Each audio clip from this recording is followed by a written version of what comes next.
बड़ा विचित्र प्रसंग है। नाभाजी महाराज कह रहे कि श्री हरिव्यास देवाचार्य जिन्होंने अपने भरी भजन के तेज से नभ में विचरण करने वाली किसी देवी को अपना शिष्य बनाया, एक मनुष्य ने एक देवी को अपना शिष्य बनाया, ऐसी घटना बार बार इस लोक में, इस संसार में नहीं घटी, ऐसा श्री नाभाजी महाराज ने कहा है। आप श्री भट्ट जी महाराज के शिष्य, उनके कृपा पात्र, और श्री नाभाजी महाराज ने यही कहकर आपका स्मरण किया है कि श्री भट्ट चरण रज परसते सकल सृष्टि जाको नहीं। गुरु चरणों के अनुराग पूर्वक सेवन की प्रताप से सारा संसार आपके चरणों में नत हुआ। अद्भुत आपके भजन का तेज, अनेक अनेक विरक्त शिष्यों के संग यत्र तत्र रमण करके भगवत गुणानुवाद का गान करते, भगवत कीर्ति का, प्रभु के विमल यश का प्रसार करते आप इस धराधाम पर विचरण किया करते थे। एक बार ऐसे ही संतों की मंडली संग में थी, संध्या हुई, एक सुंदर रमणीय उद्यान दृष्टि पथ में आया। आपने विचार किया कि यहीं श्री ठाकुर जी को विराजमान करेंगे। सर्वेश्वर प्रभु का डोला आपके संग संग चलता था, यहीं पर प्रभु को विराजमान करेंगे। अभी श्री ठाकुर जी के लिए अमनियां बनाने का उपक्रम कर ही रहे थे, चौका लिपने की तैयारी हो रही थी कि देखा उस उद्यान में एक मंदिर, देवी का मंदिर, और वहां पर किसी ने आकर बकरे की बलि चढ़ा दी। इनके मन में बड़ी भारी ग्लानि हुई। उधर देखा तो रात्रि हो गई है, अब आगे यात्रा करना भी ठीक नहीं है। और मन में ऐसा विचार किया कि भाई ये तो प्रतीत होता है शाक्तों का गांव है, यहाँ तो जल भी नहीं पीना चाहिए। तो कहते हैं कि श्री ठाकुर जी को भोग नहीं लगा, सो स्वयं भी उपवासी रह गए। पूरा दिन उपवासी रहने के कारण और सतत भगवत स्मरण करने के कारण इनके भजन का तेज ऐसा बढ़ा कि उस भजन के तेज से वो जो देवी थी जिसका मंदिर था, जिसे बलि दी गई थी, वो इनके भजन के तेज से वो देवी मानो जलने सी लगी, व्याकुल हुई, इनके चरणों के निकट प्रकट हुई, इनको प्रणाम करती हुई कहने लगी कि आप प्रसाद क्यों नहीं पाते, आप भूखे हैं, आप उपवासी हैं, आपके भजन के तेज से मैं जली जा रही हूं। श्री हरिव्यास देवाचार्य ने देवी की ओर बिना देखे और कहा कि ऐसे स्थान पर तो हम जल पीना भी स्वीकार नहीं कर सकते, जहां पर प्राणी मात्र की, जीव मात्र की हिंसा होती हो, ऐसा स्थान क्या साधु संतों के भोजन करने योग्य है? देवी ने कहा कि आप कुछ भी कीजिए, लेकिन आप मुझे इस ताप से मुक्त करिए। मैं आपके भजन तेज से तपी जा रही हूं, जली जा रही हूं, मेरी व्याकुलता बढ़ती जा रही है।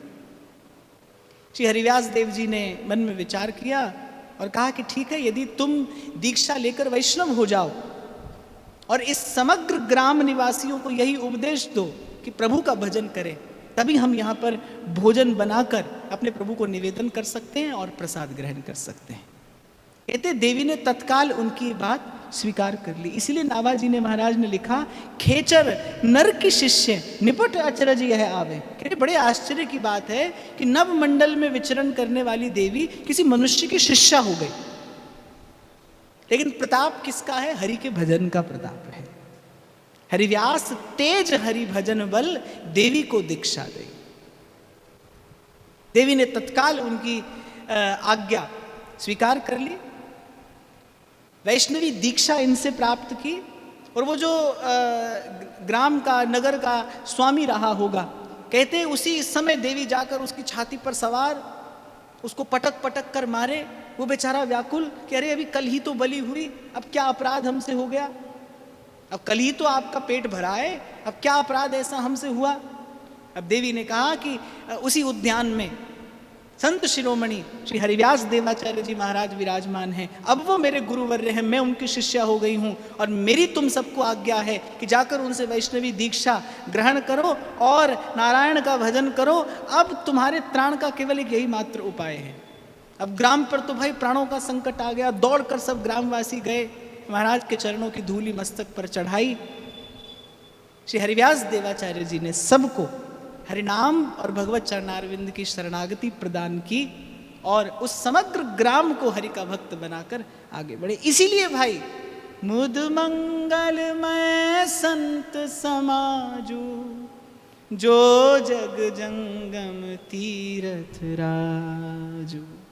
संत चलता फिरता तीर्थ है, जैसे गंगा जिस भूमि का स्पर्श करती है ना, उसे पवित्र भी कर देती है और उपजाऊ भी बना देती है।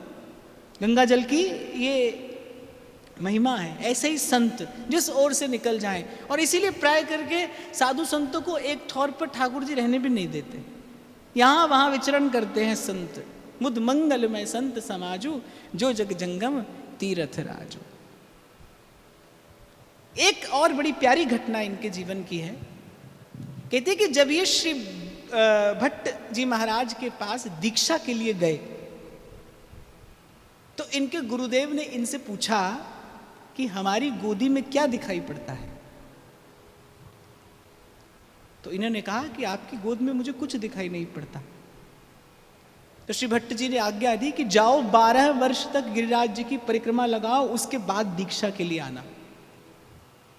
और आपने 12 वर्ष उसे ही गुरु आज्ञा मानकर, उसे ही मंत्र मानकर भगवान नाम जपते हुए 12 वर्ष श्री गिरिराज जी की परिक्रमा लगाई। ये घटना मैं आपको इसलिए निवेदन कर रहा हूं कि वस्तुतः जो दीक्षा है ना, वो तो मन से हो जाती है, फिर तो एक औपचारिकता रह जाती है। दीक्षा तो मन से हो जाती है। कभी कभी जैसे निवेदन पत्र आता है तो उसमें लिखा रहता है कि अब तो बहुत समय हो गया, अब तो आप बस दे ही दीजिए। एक बार तो एक निवेदन पत्र में लिखा था कि हमने अपनी सब बात लिख दी, अब दीक्षा दे दो तो अच्छा है, नहीं तो आपकी इच्छा। बोले दे दो तो बहुत अच्छी बात है, नहीं तो आपकी इच्छा, कहीं और से ले लेंगे, कहीं और से मिल जाएगा। तो जब ये देखता हूं ना, मुझे बड़ा हास्यास्पद लगता है। दीक्षा कोई ऐसी औपचारिकता थोड़ी है। दीक्षा तो मन से हो ही जाती है, बस जहां होती है, जब होती है, बस हो जाती है। फिर औपचारिकता हो या ना हो। जब श्री सेवक जी महाराज ने वृंदावन के रसिकों के मुख से महाप्रभु का सुयश सुना, बस उनकी दीक्षा हो गई। क्या दिया जाता है दीक्षा में? अपना मन ही तो गुरु को दिया जाता है, अपना मन ही तो निवेदन किया जाता है। कर दीजिए, कभी भी कर दीजिए। और व्यास जी तो इस बात को प्रमाणित करते हैं। वो तो कहते हैं कि गुरु के माने शिष्य नहीं, शिष्य माने गुरु होई। गुरु किसी को शिष्य मानता रहे, अपनी इच्छा से मानता ही रहे, कुछ नहीं होगा, कुछ नहीं होगा। शिष्य की कोई उन्नति नहीं होगी। गुरु अपने आप को कितना ही सर्वसमर्थ सिद्ध जानकर और उस पर कृपा रस बरसाता रहे। विचार करो कि मूसलाधार वर्षा होती हो, अब कोई पात्र उल्टा ही रखा हो, मान लीजिए पात्र ही विमुख रखा है, तो उसमें क्या जल रहेगा, क्या रह पाएगा? वो पात्र सूखा का सूखा ही रहेगा। तो वो कह रहे हैं गुरु के माने शिष्य नहीं, शिष्य माने गुरु हुई। गुरु अस्वीकार कर दे, न माने, वो आपको अस्वीकार कर दे, पर यदि आपने स्वीकार कर लिया है, आपकी दीक्षा हो गई, आपकी दीक्षा हो गई। उसकी किसी भी बात, किसी भी विचार को लेकर आप चल पड़िए, आपका कार्य हो जाएगा। आपको आपकी कार्य सिद्धि होगी, आपकी भावना सिद्धि होगी। क्योंकि भाई मैंने देखा है, उस दिन भी मैंने आपको निवेदन किया था, धर्म को कौन व्यक्ति धारण कर सकता है? जिसके पास धीरज हो।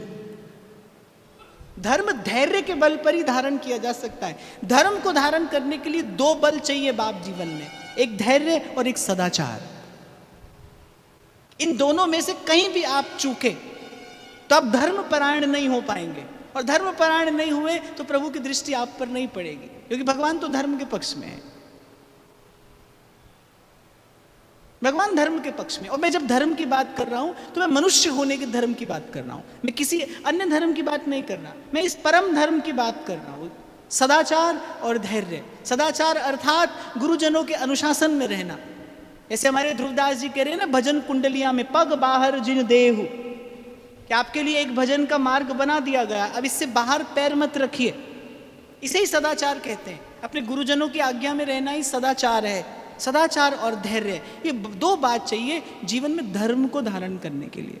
श्री भट्ट जी ने कहा, जाइए 12 वर्ष गिरिराज जी की परिक्रमा लगा कर लौटिएगा। शायद श्री भट्ट जी ने भी देख लिया था कि कोई दैवी जीव है। शायद वो जानते थे कि इस अद्भुत आज्ञा का निर्वाह करने में ये समर्थ हैं।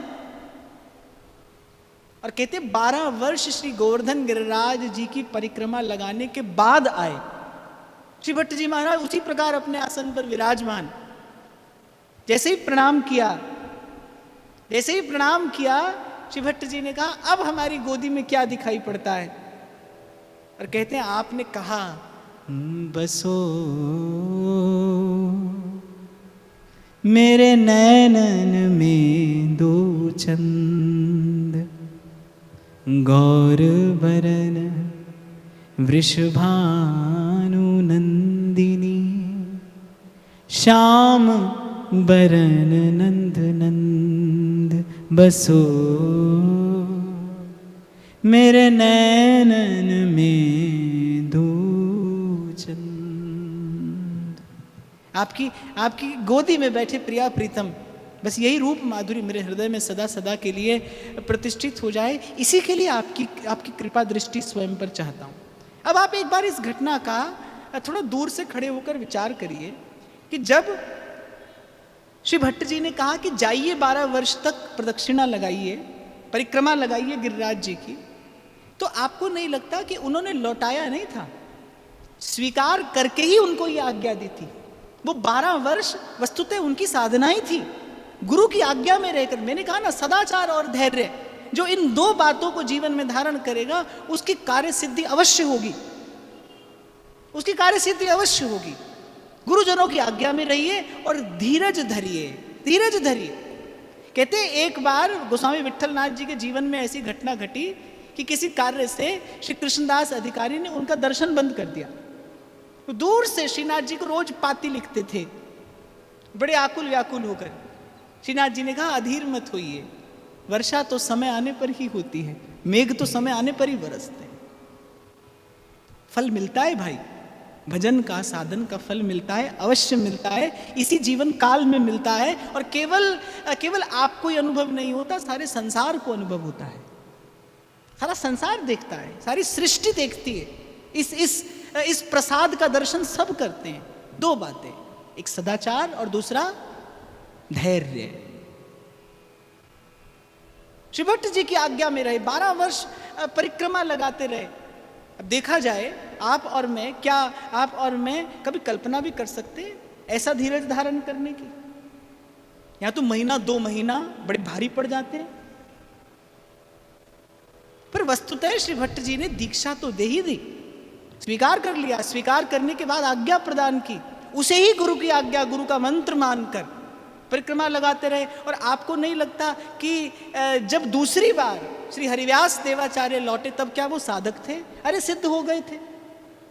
गुरु के चरणों की रज से आंज लिए उन्होंने अपने दिव्य नेत्र, वो तो सिद्ध होकर लौटे। तभी तो श्री भट्ट जी ने पूछा अब क्या दिखाई पड़ता है? गौर बरन वृषभानु नंदिनी, श्याम बरन नंद नंद बसो मोरे नैनन में दो चंद, बसो मोरे नैनन में दो चंद। तो आपने श्री हरिव्यास देवाचार्य जी महाराज ने अपने भजन के बल से अनेक अनेक जीवों का उद्धार किया।